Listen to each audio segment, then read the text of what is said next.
Hi everyone, Namaste everybody. I'm Shresi Singh and I'm a part of the Indian shotgun team for both trap and double trap. I was also awarded the Arjuna Award by our Honorable President of India in 2018. So a big hello to you, a big namaste to you, and I hope during this pandemic everybody is keeping safe. I would like to thank the Makanlal Chaturvedi University and Professor Sanjay Dwivedi for having me and giving me this opportunity to share my opinions on sports and women. I would also like to begin this live session by thanking all the COVID warriors who have been working tirelessly during these testing times, and I really wish more strength to our country during these tough times. Once again, I hope all my viewers, everybody is safe and sound, and more power and strength to you guys. आज मैं आप लोगों से अपनी shooting की इस journey के बारे में चर्चा करूंगी। आप लोगों को अपनी कुछ छोटी कहानियां जो शूटिंग से जुड़ी हुई है और कैसे एक महिला एथलीट होने के कारण मुझे क्या क्या कठिनाई का सामना करना पड़ा, इन कुछ बातों पे, इन कुछ विषय पे मैं आप लोगों से डिस्कस करूंगी। आप लोगों के कुछ सवाल मेरे पास व्हाट्सएप के द्वारा पहुंचे थे। मैं आशा करती हूँ, मैं कोशिश करती हूँ कि इस वीडियो के माध्यम से मैं आप वो सारे जवाब दे सकूँ। मैं स्कूल में बहुत पढ़ाई में मन नहीं लगता था, ज़्यादातर खेल कूद में मन लगता था। So I was always a sports person.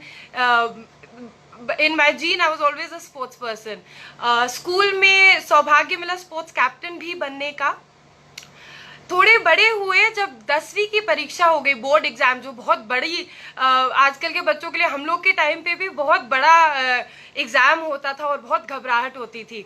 तो जब 10वीं कक्षा के बोर्ड एग्जाम्स खत्म हुए तो एक दिन बहुत ही कैजुअली मेरे पिताजी लेट दिग्विजय सिंह और राज्यवर्धन सिंह राठौर, जो आज की डेट में वो मेंबर ऑफ पार्लियामेंट भी है और उस समय वो 2004 के सिल्वर मेडलिस्ट थे एथेंस ओलंपिक्स में। सो वो लोग बैठे हुए थे और शाम की चाय पे मैंने जाके बोला कि मुझे शूटिंग में रुचि है, और क्योंकि मेरे ग्रैंडफादर भी president of national rifle association थे और उनके गुजर जाने के बाद मेरे पिताजी अध्यक्ष थे नेशनल राइफल एसोसिएशन के, तो मैंने उनको जाके कहा कि मुझे भी शूटिंग में रुचि है और मैं शुरू करना चाहती हूँ। एकदम से दोनों प्रसन्न होके बोले कि हाँ बिल्कुल, अगर तुम शूटिंग शुरू करना चाहती हो तो दादा, जो चिली दादा जिनको हम बोलते हैं, कर्नल राठौर को, उन्होंने बोला बिल्कुल मैं तुम्हें ट्रेनिंग दूंगा, एंड मैं चाहता हूं कि अगर तुम शूटिंग शुरू कर रही हो तो शॉटगन से शुरू करो, ट्रैप या डबल ट्रैप स्पर्धा में। इसी तरीके से मेरी शूटिंग की ट्रेनिंग, शूटिंग की जर्नी शुरू हुई। बहुत से लोगों ने बोला कि महिलाएं स्पोर्ट्स में बहुत कम है और खासकर शूटिंग में और भी ज़्यादा कम है। शूटिंग और खासकर शॉटगन शूटिंग एक मेल डोमिनेटेड स्पोर्ट्स रहा है जहाँ तक मैंने देखा है।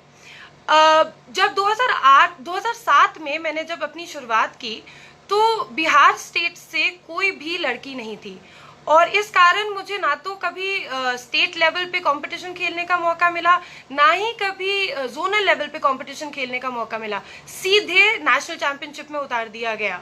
जब मैं प्री नेशनल चैंपियनशिप पे जब मैं वहाँ पहुँची तो प्रदर्शन कुछ मन लायक नहीं था। हालांकि ट्रेनिंग बहुत की थी लेकिन एक्सपीरियंस नहीं मिला, क्योंकि कोई और महिला शूटर ही नहीं थी जिसके साथ मेरा कंपटीशन करा के स्टेट कंपटीशन हो सकता या जोनल कंपटीशन हो सकता। लगभग 1 साल मैंने मेहनत की, कोशिश फिर से की, ट्रेनिंग की, ये जानते हुए कि बिहार से सिर्फ मैं एक लौती महिला हूँ और मुझे बिहार को रिप्रेजेंट करना है। अगले 2008 के नेशनल चैंपियनशिप में रिजल्ट अच्छा था। मैंने सीनियर स्पर्धा में पहली बार सिल्वर मेडल जीता था। सब लोग बहुत खुश थे। इन्हीं छोटी छोटी अचीवमेंट्स जो मेरी रही हैं आज तक, मैं आज भी जब घर वापस जाती हूँ तो बहुत सारे बच्चे और बच्चियां, सबसे ज्यादा प्रसन्नता मुझे तब होती है जब लड़कियां आके मुझसे पूछती हैं कि दीदी शूटिंग मुझे भी ज्वाइन करनी है। आपके वजह से हमें शूटिंग क्या होती है और लड़कियां भी स्पोर्ट्स को एज अ प्राइम करियर चुन सकती हैं, ये हमें आपके द्वारा सीखने के लिए मिला है। तो मुझे बहुत प्रसन्नता होती है कि मेरे वजह से या मेरे जो भी छोटी अचीवमेंट रही है उसके वजह से एक जागरूकता बढ़ी है और लोगों को और बच्चियों को खासकर एक रुचि बढ़ी है कि sports women can also choose sports as a prime career. जब हम स्पोर्ट्स की बात करते हैं, अगर फॉर एग्जाम्पल अगर मैं अभी क्रिकेट टीम बोलूं तो अधिकतर लोगों का ध्यान मेंस क्रिकेट टीम पे पहले जाएगा। कोई विमेन्स क्रिकेट टीम के बारे में सबसे पहले नहीं सोचता है। और यही होता है जब हम किसी स्पोर्ट्स के बारे में बात करते हैं, अधिकतर लोग स्पोर्ट्स को मेल या मेन से ज्यादा जोड़ते हैं।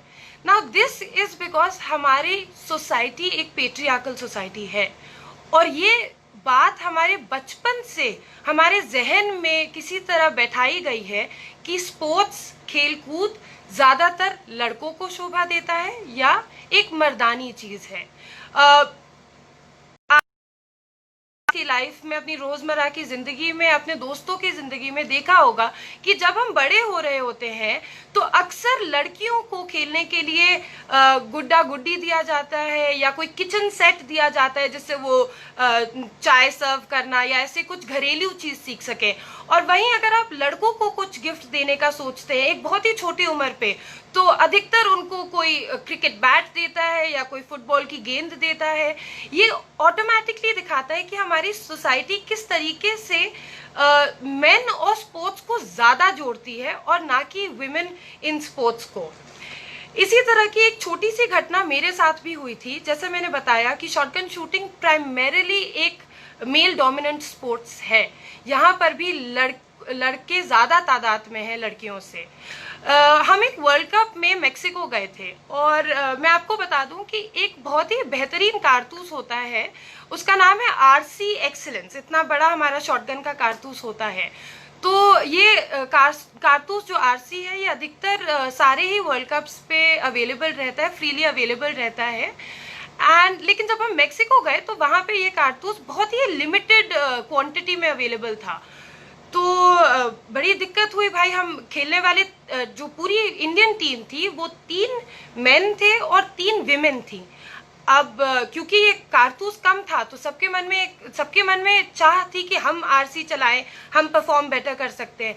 लेकिन ये डिसीजन अक्सर कोचेस और मैनेजर्स के साथ रहता है। उस दौरान, इस वर्ल्ड कप के दौरान उन्होंने आके हमारे जो टीम मैनेजर थे या जो टीम कोच थे उन्होंने आके हमें बोला कि ये जो आरसी कारतूस है ये सिर्फ मेंस टीम को दिया जाएगा। विमेन्स टीम को जो इससे इंफीरियर क्वालिटी का कारतूस है, जो ज्यादा तादाद में अवेलेबल है, वो यूज करना पड़ेगा और उसी से अपनी ट्रेनिंग भी करनी पड़ेगी और कंपटीशन भी चलाना पड़ेगा। अब अंतर्राष्ट्रीय स्तर पर हम सब बराबरी पे खड़े हैं, हम सब उन्हीं कंपटीशन को फेस कर रहे हैं जो हमारे मेंस टीम फेस कर रही है। लेकिन फिर भी हमें कहा गया कि आरसी जो बेहतरीन कारतूस है वो मेंस टीम को दिया जाएगा क्योंकि उसकी अवेलेबिलिटी अभी कम है, और जो उससे थोड़ा सुपीरियर कारतूस है उससे विमेन्स टीम को काम चलाना पड़ेगा। डेफिनेटली बहुत बुरा लगा था, मन एक उदासियत सी छा गई थी कि क्यों, हमने भी उतनी ही मेहनत की है जितनी मेंस टीम ने की है, हम भी उसी काबिल हैं जितने मेंस काबिल हैं, हम भी वर्ल्ड कप पे मेडल ला सकते हैं, लेकिन हमें मौका नहीं दिया जा रहा। और ये जो एक मानसिकता है इसे हमें बदलने की बहुत ही ज्यादा जरूरी है। यहाँ पर जितने भी सारे व्यूअर्स हैं, स्टूडेंट्स हैं यूनिवर्सिटी के, because this is a mass communication university primarily, आप लोग बहुत सारे लोग मीडिया में काम करेंगे, इसके बाद आप लोग मीडिया प्रोफेशनल्स बनेंगे। मैं आप लोगों से आग्रह करती हूँ आज के इस लाइव सेशन के द्वारा कि प्लीज ये जो सोच है जिसके बारे में हम डिस्कस कर रहे हैं, जो सामाजिक मानसिकता बन गई है पेट्रियार्कल सोसाइटी की, इसे हमें अपने लेवल पे, अपने स्तर पे चेंज करने की ज़रूरत है। हम जब अपनी फैमिली में, अपनी एक्सटेंडेड फैमिली में, अपने फ्रेंड्स में हम जब बैठे और जब ऐसी किसी चीज़ को हम बढ़ते हुए देखें जहाँ एक बेटा ज़्यादा इनकरेज्ड है आउटडोर स्पोर्ट्स के लिए, और बेटियों को बोला जा रहा है कि नहीं तुम घर के काम ज़्यादा सीखो। जब भी हम ऐसी कोई चीज़ देखें अपने सामने होते हुए, तो मैं आप लोग से आग्रह करती हूँ कि इसको अपने स्तर पर बदलने की कोशिश कीजिए। देखिए, ये मानसिकता बहुत पुरानी, सदियों से चली आ रही है, और ये पल भर में या सिर्फ एक आदमी नहीं बदल सकता है। इसके लिए बहुत आवश्यक है कि हम सब एकजुट होके इस मानसिकता को बदलें। आप लोग ये मानसिकता आज अपनी बदलेंगे, अपने पेरेंट्स की बदलेंगे, अपने दोस्तों की बदलेंगे। उसके बाद जब आप मीडिया प्रोफेशनल्स बनेंगे, तब आपका जो रिसर्च होगा वो सिर्फ इस मानसिकता के साथ आएगा, और आप देखेंगे how men and women are actually equal, and specially in sports. So please I request you once again and I urge you कि इस मानसिकता को बदलने के लिए अपने स्तर से, अपने पर्सनल लेवल से काम कीजिए। जब आपको बड़ा प्लेटफॉर्म मिलेगा मीडिया के द्वारा, तो आप वहां जाके उस माध्यम से और भी बेहतर काम कर पाएंगे, मुझे ये यकीन है। एज एन एथलीट हम सब स्ट्रगल करते हैं। एज एन इंडियन एथलीट हम सब स्ट्रगल करते हैं। एक अच्छी इंफ्रास्ट्रक्चर की आज भी हिंदुस्तान में कमी है, एक अच्छे एडमिनिस्ट्रेशन की कमी है। तो ये कांस्टेंट बैटल रहता है between athletes and administration, infrastructure की कमी के वजह से। लेकिन अगर हम यहीं पे महिलाएं एथलीट के बारे में बात करें, तो बिल्कुल उन्हें भी अच्छा एडमिनिस्ट्रेशन या अच्छा इंफ्रास्ट्रक्चर तो मिल नहीं रहा है, लेकिन उनको साथ ही साथ एक सामाजिक लड़ाई और लड़नी पड़ती है, क्योंकि ये जो नोशन बना हुआ है उसको हम घर पे भी उससे हम फाइट करते हैं कि क्यों हम लड़की हैं, हमें पूरा हक है कि हम बाहर जाके स्पोर्ट्स खेल सके। अगर हमारा मन किचन में नहीं लगता और खेलकूद में ज़्यादा लगता है, तो ये मैं पूरे हक से मैं अपना हक मांग सकती हूँ इस चीज़ के लिए। तो ये बहुत ही ज़रूरी और आवश्यक चीज़ है जो मैंने देखा है कि स्पोर्ट्स और महिलाएं जो स्पोर्ट्स में है वो कई ज़्यादा मतलब एक बहुत बड़ी लड़ाई लड़ रही हैं, जो सिर्फ एक एडमिनिस्ट्रेशन या इंफ्रास्ट्रक्चर की नहीं है, लेकिन सामाजिक मानसिकता से वो लड़ाई है। मीडिया की क्योंकि हम बात कर रहे हैं, एक बहुत ही इंटरेस्टिंग पहलू आया था मेरे लाइफ में, जब मैंने 2014 में राष्ट्रमंडल खेल में, कॉमनवेल्थ गेम्स में सिल्वर मेडल जीता था। क्योंकि बिहार से मैं एक लौती महिला थी जो शूटिंग में राष्ट्रमंडल खेलों में भारत को रिप्रेजेंट कर रही थी, शायद लोगों ने ज़्यादा ध्यान नहीं दिया, बट गॉड विलिंग मेरा सिल्वर मेडल आया। और जब हम घर वापस आए तो सब एथलीट्स के लिए मैंने देखा, कोई हरियाणा स्टेट से है, कोई दिल्ली के स्टेट से है, और जब एयरपोर्ट पे निकल रहे हैं तो बड़ी बड़ी फूल माला की व्यवस्था करके ये स्टेट एडमिनिस्ट्रेशन उनको एज चैंपियंस वापस वेलकम कर रहा है, बड़ी बड़े कैश अवार्ड्स मिल रहे हैं, और मतलब they were being celebrated as champions. वहीं मैं जब वापस आई तो बिहार स्टेट से एक चुप्पी सी थी। मुझे ना तो कोई फोन आया, ना ही कोई मतलब एक वर्ड ऑफ अप्रिसिएशन आया बिहार स्टेट से। मैं देखिए, एक चीज़ मैं क्लियर कर देना चाहती हूँ, मैं बिहार स्टेट की निंदा नहीं कर रही हूँ, लेकिन मैं आपको एक पहलू दिखा रही हूँ बिहार स्टेट का, जहाँ शायद उन्होंने इतनी रुचि भी नहीं दिखाई अपने एक एथलीट में जो एक्चुअली राष्ट्रमंडल खेलों में गया था और जीत के आया। और तो बिहार स्टेट में चुप्पी सी थी, और मुझे लगा कि मुझे क्यों नहीं वही सम्मान मिल रहा जो एक हरियाणा के एथलीट को मिल रहा है, या जो एक दिल्ली के एथलीट को मिल रहा है, या डाउन साउथ कितने स्टेट्स थे जो सब अपने एथलीट्स को सेलिब्रेट कर रहे थे। डेफिनेटली मन बहुत उदास हुआ, लेकिन जब मैं वापस घर आ गई तो दो दिन बाद लगभग मीडिया के लोग मेरे पास आए, और नेशनल मीडिया थे, स्टेट मीडिया थी, और सब आए, and they were actually treating me like champion, and they were giving me, and they were so proud of me. और वो लोग इतने प्रसन्न थे कि मैंने बिहार से एक बिहार की बेटी का टाइटल मुझे दिया गया था, और उन्होंने कहा कि आप बिहार से होते हुए आपने राष्ट्रमंडल खेलों में पहला बिहार का महिला का पदक है, जो रजत था उस वक्त। और वो लोग इतने खुश थे, वो लोग आए, उन्होंने मेरा मीडिया में इंटरव्यू लिया, और कई तरह की बातें हुई, और फाइनली एक सवाल जो सब स्टेट्स उस वक्त पूछते हैं, वो बहुत ही बड़ा सवाल होता है कि स्टेट ने आपको कैसे सम्मान दिया, क्या उनने कोई कैश अवार्ड दिया, या कोई बड़ा आयोजन सम्मान समारोह आयोजित किया, किस तरह से हो रहा है। तो तब जाहिर सी बात है, जो सच आई थी वो मुंह से निकल ही गई कि सॉरी, लेकिन स्टेट ने तो फोन भी नहीं किया है अभी तक। और मीडिया के द्वारा, मैं आपको बताती हूँ, मीडिया के द्वारा वो बात इतनी फैली और तब जाके बिहार स्टेट में सीएम साहब ने बहुत बड़ा आयोजन करके मुझे सम्मान भी दिया, मुझे एक कैश अवार्ड भी दिया, and I was very proud. लेकिन ये सम्मान समारोह आयोजित करते करते कुछ 2-3 महीने बीत चुके थे, but I was so happy कि बिकॉज ऑफ ट्रू जर्नलिज्म ये बात आगे बढ़ी, और ये बात एक्चुअली लोगों के कान में, जो बिहार स्टेट में बैठे हुए थे, जो जिन्होंने अभी तक मुंह फेरा हुआ था एक तरीके से, उन लोगों के कान में जाके पड़ी, और ये मीडिया के द्वारा हुआ है। तो मीडिया एक बहुत ही बड़ा रोल प्ले करती है, and I will always be grateful to the media that they have supported me, and they have criticized me also, but they have supported me in my journey.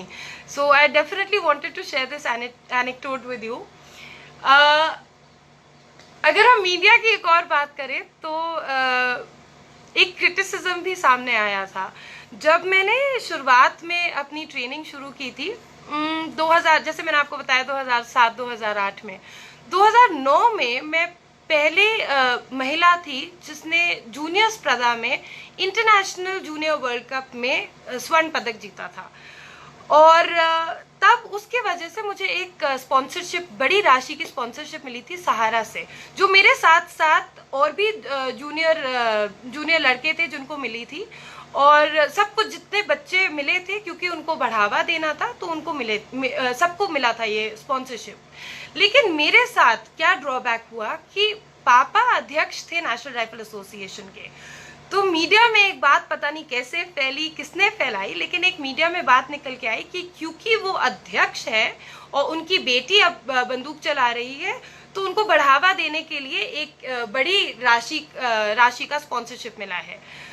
तो ये मेरे लिए बहुत ही शॉकिंग था कि आपने ये तो देखा ही नहीं कि मैंने पदक जीता है, और मैं पहली जूनियर लड़की हूँ जिसने उसी कंपटीशन में नेशनल रिकॉर्ड भी बनाया था और स्वर्ण पदक भी जीता था, और आपने वो टोटली डिस्कार्ड कर दिया और मुझे सिर्फ इतनी छोटी सी चीज पे लाके खड़ा कर दिया कि क्योंकि मैं मतलब अपने फादर की बेटी हूँ और वो अध्यक्ष है एनआरएआई के, कि मुझे ये राशि मिल रही है।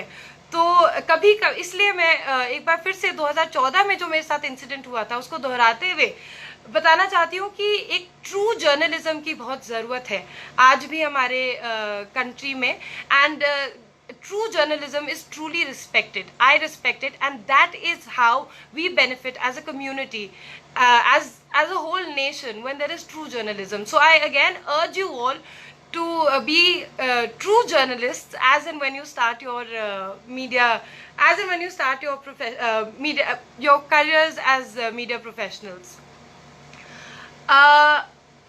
अगर हम स्पोर्ट्स की बात करें, और क्योंकि अभी कोविड का पैंडेमिक हर जगह फैला हुआ है, तो कुछ दिन, लगभग 1 महीने 2 महीने पहले की बात मैं करती हूँ, एक उदाहरण देती हूँ कि कैसे एक लड़की ज्योति कुमारी जो गुड़गांव में रहती थी, उन्होंने 1200 किलोमीटर साइकिल चला के अपने पीड़ित पिताजी को पीछे बैठा के साइकिल चलाया और गुड़गांव से बिहार ले जाने का काम किया। अब हमें कोई महामारी की ज़रूरत नहीं है प्रतिभाओं को ढूंढने की, टैलेंट को खोज निकालने के लिए हमें ऐसी महामारी का सामना नहीं करना चाहिए। मुझे लगता है कि हिंदुस्तान के हर घर में एक ज्योति कुमारी बसती है, और इससे हमें पता चलता है कि लड़कियों में, खासकर भारत की लड़कियों में, महिलाओं में कितना शारीरिक और मानसिक स्ट्रेंथ है।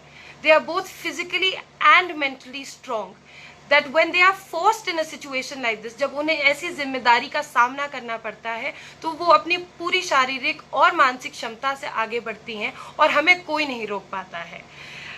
अगर हमें ज़रूरत है तो सिर्फ एक ऐसे प्लेटफॉर्म की है जिससे हम ऐसी प्रतिभाओं को ढूंढ सके, उनके इस टैलेंट को, उनके इस नेचुरल स्किल को नर्चर कर सके, उन्हें एक प्लेटफॉर्म दे सके जिससे उन्हें नेशनल और इंटरनेशनल लेवल पे परफॉर्म करने की अपॉर्चुनिटी मिले। बहुत सारे लोगों ने मुझे सवाल भेजा क्रिकेट से रिलेटेड कि कैसे स्पोर्ट्स में क्रिकेट ज़्यादा दिखाया जाता है और बाकी सारे स्पोर्ट्स इन कंपैरिजन थोड़े कम दिखाए जाते हैं या उनके एथलीट्स के बारे में चर्चा कम की जाती है। ये बिल्कुल सच है, लेकिन ये कह देना कि ये सिर्फ मीडिया की गलती है और स्पोर्ट्स में सिर्फ क्रिकेट दिखाते हैं, तो ये पूरी तरीके से मैं एग्री नहीं करती इस बात से। देखिए, क्रिकेट हमारी लाइफ में ब्रिटिश राज के समय से जुड़ा हुआ है। अंग्रेज़ों के ज़माने से ये खेल चलता आ रहा है और आज के ज़माने की बात करें तो बीसीसीआई एक ऐसी इंडिपेंडेंट ऑर्गेनाइजेशन है जिसके पास बहुत फंडिंग है। तो सिर्फ ये कह देना कि मीडिया क्रिकेट को दिखाती है और बात ख़त्म कर देना, मुझे नहीं लगता कि ये फेयर है। मुझे लगता है कि मीडिया वो दिखाती है जो जनता देखना चाहती है और जहाँ से उनको सबसे ज़्यादा फंडिंग मिलती है। बट स्लोली एंड ग्रेजुअली मैंने देखा है कि ये रवैया मीडिया का हो या जनता का हो, डेफिनेटली बदल रहा है।